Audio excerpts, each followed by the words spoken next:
The title of today's video is GTO Arms. That's a phrase that I borrowed from poker. It means game theory optimal. And it's how you play poker if all of your cards were face up rather than down.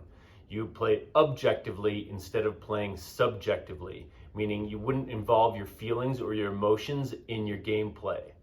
That's a concept that I think that strength and conditioning can really benefit from, because a lot of people's programming is very emotionally based, meaning they pick the exercises they like and they kind of exclude the exercises they don't like, regardless of whether or not they're actually good for them.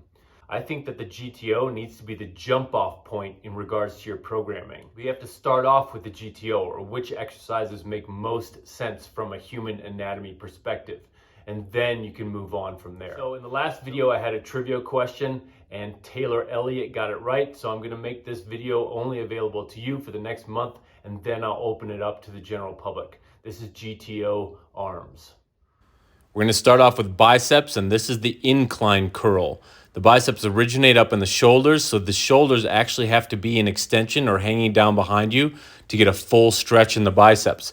That makes this an anatomically disadvantageous position to be in if you're going to do a bicep curl, which makes it advantageous from a muscle building standpoint. One thing to think about here is keep your head on the bench. Preferably keep your chin tucked as well. Now we've got this one that I oftentimes harp on people regarding. It's supination with the long bar.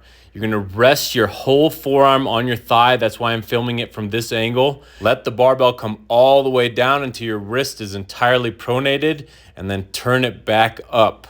That is one of, if not the primary function of the biceps, and it's oftentimes overlooked. Don't overlook this exercise. It's a really good one.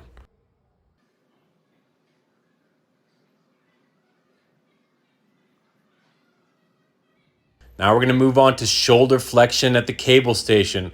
This is an exercise I literally never see people do. I'm doing it a little bit lazily here, and I'm a little embarrassed because of that. Your arms should preferably be a little straighter than mine is, but you get the point. Shoulder flexion is one of the functions of the biceps brachii. You got to do it.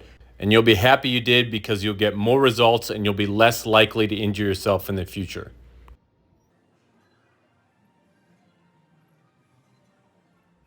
Now we're moving on to overhead triceps extensions in the cable station. The long head of your tricep is not fully stretched unless your shoulder is flexed, meaning raised or overhead in this case. Last, the dumbbell kickback, another oftentimes ignored exercise. One of the functions of the triceps is extension at the shoulder, meaning pulling the arm back behind you. It's the lats' little helper. So you can start off with the arm behind you in the kickback type position, and then extend at the elbow and get a kind of double contraction. And it's really good.